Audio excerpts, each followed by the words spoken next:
नमस्कार साथीहरु, म हो शिवा र स्वागत छ तपाईं सबैलाई हाम्रो YouTube च्यानल टेक न्यूजमा। साथीहरु, यदि तपाईं जीमेल युज गर्नुहुन्छ भने यो भिडियो तपाईहरुको लागि एकदमै हेल्पफुल रहनेछ। आज म तपाईहरुलाई जीमेलको 3 वटा सिक्रेट ट्रिक्सहरु बताउन गइरहेको छु। यदि तपाई जीमेल युज गर्नुहुन्छ भने तपाईको लागि यो ट्रिक्सहरु जान्न अति नै आवश्यक छ। पूरा जानकारीको लागि एकचोटी यो भिडियोलाई अन्तसम्म अवश्य नै हेर्नुहोला र यस्तै जानकारीमूलक भिडियोहरु हेर्नको लागि यदि तपाई यो च्यानलमा नयाँ हुनुहुन्छ भने तल रहेको रातो कलरमा सब्स्क्राइब बटनलाई थिचेर च्यानललाई सब्स्क्राइब गर्नुहोस् र साथसाथै आएको बेललाई पनि अन गर्नुहोस् र भिडियो मन परेमा भिडियोलाई लाइक र शेयर पनि गर्नुहोला। सबभन्दा पहिला यहाँनिर मेरो मोबाइलमा जीमेल ओपन गर्छु र त्यसपछि साथीहरु सबभन्दा पहिलो ट्रिक रहेको छ स्वाइप डिलिटको। साथीहरु, हाम्रो जीमेल आइडीमा धेरै नै अनावश्यक जुन मेलहरु हुन्छ त्यो चाहिँ आएर जम्मा भएको हुन्छ र त्यसलाई चाहिँ हामीले डिलिट गर्छौं र डिलिट गर्नको लागि एक वटा मेललाई चाहिँ हामीले सिलेक्ट गर्नुपर्छ र त्यसपछि माथि डिलिटको अप्सनमा गएर चाहिँ हामी डिलिट गर्ने गर्छौं। तर साथीहरु, तपाई एक स्वाइपमै 1 सेकेन्ड पनि नलगाइकन एउटा मेललाई चाहिँ डिलिट गर्न सक्नुहुन्छ र यसको लागि तपाईले एउटा सेटिङ गर्नुपर्ने हुन्छ र त्यो सेटिङ गर्नको लागि यहाँनिर माथि हेर्न सक्नुहुन्छ 3 डटको अप्सन छ, यसमा चाहिँ क्लिक गर्नुहोस्। त्यसपछि स्क्रल डाउन गरेर तल आउनु होला र यहाँनिर सेटिङको अप्सनमा क्लिक गर्नुहोस्। त्यसपछि यहाँनिर जनरल सेटिङ हेर्न सक्नुहुन्छ, माथि अप्सन छ त्यसमा चाहिँ क्लिक गर्नुहोस्। त्यसपछि साथीहरु, यहाँनिर एउटा अप्सन हेर्न सक्नुहुन्छ स्विप एक्सनको, यसमा चाहिँ क्लिक गर्नुहोस् र त्यसपछि अब यहाँनिर माथि हेर्न सक्नुहुन्छ राइट स्विप र तल चाहिँ लेफ्ट स्विपको अप्सन दिएको छ। जस्तै यहाँनिर राइट स्विपमा चाहिँ डिलिटको अप्सन चुज गर्नको लागि यहाँनिर चेन्जको अप्सन हेर्न सक्नुहुन्छ, यो चेन्जमा चाहिँ क्लिक गर्नुहोस् र त्यसपछि यहाँनिर डिलिटको अप्सनमा क्लिक गर्नुहोस्। त्यसपछि साथीहरु, अब म ब्याक आउँछु र अब यहाँनिर तपाई हेर्न सक्नुहुन्छ यो मेलहरुमा, जस्तै कि यहाँनिर यो मेल छ, यो मेलमा चाहिँ म राइट स्विप गर्छु र त्यसपछि तपाई हेर्न सक्नुहुन्छ यो एक स्विपमै डिलिट भइसकेको छ यो मेल।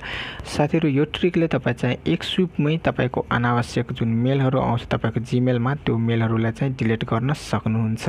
अब हाम्रो दोस्रो ट्रिक रहेको छ एक्सपायर मेलको। साथीहरु, हाम्रो कुनै यस्तो मेलहरु हुन्छ जुन चाहिँ हाम्रो साथीलाई पठाउँछौं र त्यसपछि हामी चाहन्छौं कि हाम्रो जुन मेल छ त्यो मेल चाहिँ हेरिसकेपछि डिलिट गरिदियोस्, कसैलाई फरवार्ड नगरोस् या त्यसमा पठाएको फोटो भिडियो या कुनै पनि यस्तो सामग्री छ जुन चाहिँ डाउनलोड गरेर नराखोस्, तर हेरिसकेपछि त्यो साथीले चाहिँ हाम्रो मेललाई डिलिट गरिदियोस्। तर त्यो साथीहरुले के गर्छ भने त्यस्तो मेलहरु अरु कसैलाई फरवार्ड गर्न सक्छ या डिलिट नगर्न सक्छ। त्यस्तो खण्डमा तपाई चाहिँ यो ट्रिकलाई अपनाएर तपाईको जुन मेल छ त्यो तपाईको साथीले हेरिसकेपछि त्यो मेल चाहिँ तपाईको साथीको मोबाइलबाट अटोमेटिक डिलिट हुन्छ र त्यो मेल तपाईको साथीले यदि फरवार्ड गर्न कसैलाई चाह्यो या त्यसमा रहेको सामग्रीलाई डाउनलोड गरेर राख्न चाह्यो भने उले चाहिँ गर्न सक्दैन।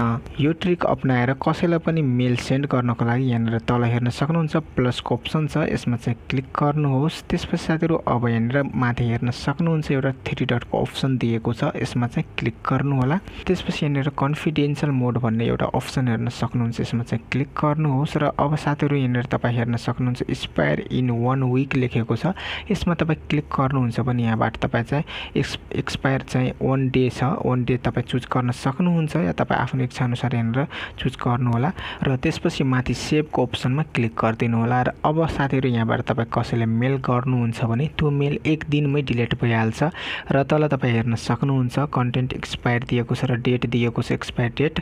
अनि त्यसपछि चाहिँ तपाईको जुन मेल छ त्यो मेल चाहिँ त्यो मान्छेले कसैलाई फरवार्ड गर्न सक्दैन, त्यसपछि चाहिँ कपी गर्न सक्दैन, प्रिन्ट गर्न सक्दैन र त्यसमा भएको सामग्री डाउनलोड गर्न सक्दैन भन्ने कुरा पनि तल चाहिँ दिएको छ। साथीहरु, तपाई आफ्नो कुनै साथीलाई यस्तो कुनै मेल पठाउनुहुन्छ र त्यो मेल चाहिँ तपाईको साथी अरु कसैलाई चाहिँ फरवार्ड नगरोस्, डाउनलोड नगरोस् या प्रिन्ट नगरोस् चाहनुहुन्छ र त्यो मेल चाहिँ अटोमेटिक तपाईको साथीले हेरिसकेपछि उसको मोबाइलबाट डिलिट होस् भन्ने चाहनुहुन्छ भने तपाई यो ट्रिक अपनाउन सक्नुहुन्छ।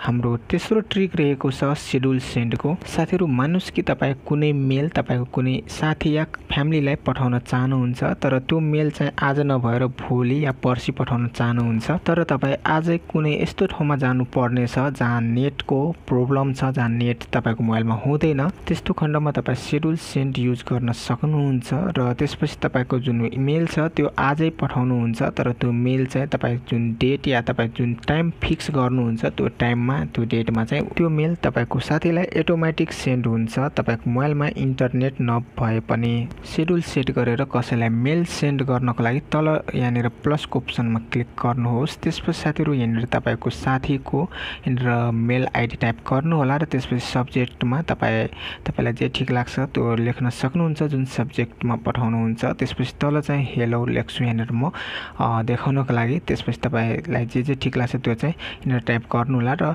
त्यसपछि साथीहरु शेड्युल सेट गर्नको लागि यहाँनिर माथि हेर्न सक्नुहुन्छ 3 डटको अप्सन दिएको छ, यसमा चाहिँ क्लिक गर्नुहोस्। त्यसपछि सबभन्दा माथि यहाँनिर एउटा अप्सन हेर्न सक्नुहुन्छ शेड्युल सेन्डको, यसमा चाहिँ क्लिक गर्नुहोस् र अब साथीहरु यहाँबाट तपाई आफ्नो इच्छा अनुसारको डेट र टाइम चुज गर्नको लागि यहाँनिर पिक डेट एन्ड टाइमको अप्सन दिएको छ, यसमा चाहिँ क्लिक गर्नुहोस् र त्यसपछि साथीहरु अब यहाँनिर माथि डेटको अप्सनमा क्लिक गरेर यहाँबाट आज 27 तारिक हो, यहाँबाट तपाई आफ्नो इच्छा अनुसारको डेट चुज गर्न सक्नुहुन्छ र त्यसपछि तल टाइमको अप्सन छ, टाइममा क्लिक गरेर यहाँबाट तपाई चाहिँ आफ्नो इच्छा अनुसार टाइम मिलाउन सक्नुहुन्छ। तपाई जुन टाइम मिलाउनुहुन्छ त्यही टाइममा चाहिँ तपाईको साथीले चाहिँ त्यो डेटमा चाहिँ तपाईको जुन मेल छ त्यो प्राप्त गर्छ, त्यो भन्दा पहिला चाहिँ प्राप्त गर्न सक्दैन। डेट र टाइम सिलेक्ट गरिसकेपछि यहाँनिर एउटा अप्सन छ शेड्युल सेन्डको, यसमा यदि तपाई क्लिक गर्नुहुन्छ भने तपाईको मेल चाहिँ तपाईको साथीलाई तपाईले सिलेक्ट गर्नुभएको डेट र टाइममा अटोमेटिक सेन्ड हुन्छ तपाईको मोबाइलमा इन्टरनेटको कनेक्सन नभए पनि। साथीहरु जीमेलको यही केही युजफुल ट्रिक्सहरु थियो जुन चाहिँ म तपाईहरुलाई यस भिडियोमा बताएको छु। म आशा गर्छु यो भिडियो तपाईहरुलाई पक्कै पनि मन परेको होला। साथीहरु यो भिडियोलाई लाइक र शेयर गर्नुहोस् र तपाईको मनमा लागेको कुनै पनि प्रश्न अथवा जिज्ञासा छ भने तल कमेन्ट बक्समा गएर कमेन्ट गर्नुहोस् र यस्तै भिडियोहरु अझै हेर्नको लागि यदि अझैसम्म हाम्रो च्यानललाई सब्स्क्राइब गर्नु भएको छैन भने कृपया यो च्यानललाई सब्स्क्राइब गर्नुहोस्। ल त साथीहरु आजलाई यति नै, म फेरि पनि आउँछु नयाँ जानकारीको साथ नयाँ भिडियो लिएर। तबसम्मलाई बिदा चाहन्छु। साथीहरु टेक केयर एन्ड जय नेपाल।